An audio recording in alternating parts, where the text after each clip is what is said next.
তোরটা বেশি আদার আছে তো এখন হচ্ছে সমাজের একটা বলতে কি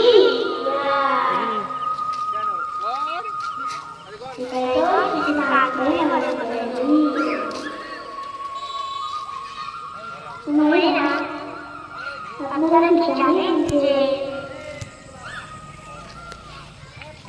জানেন যে ভগবানের যে ভক্তি কয় প্রকার ও কি কি? তো ভগবানের ভক্তি 9 প্রকার। এগুলিকে একসঙ্গে নববিধা ভক্তি বলা হয়।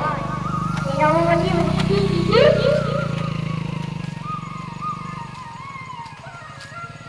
এই নববিধা ভক্তি গুলি হলো শ্রবণম কীর্তনম বিষ্ণু শরণম পাদসেবয়ম অর্চনম বন্দম দাস্যম সখ্য আত্মনিবেদনম। অর্থাৎ শ্রবণ কীর্তন স্মরণ পদসেবা অর্চনম বন্দনম দাস্যম সখ্য আত্মনিবেদন।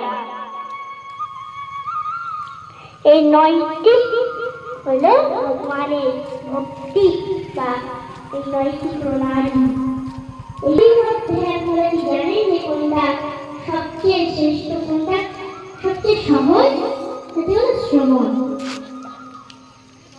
এই শ্রবণ এই প্রণালীটি সর্বশ্রেষ্ঠ, সবচেয়ে সহজ।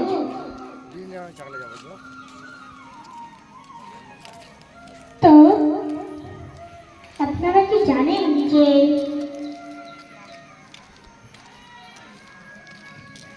এই যে 9টি প্রণালী বললাম, এই 9টি প্রণালী কিভাবে করা উচিত?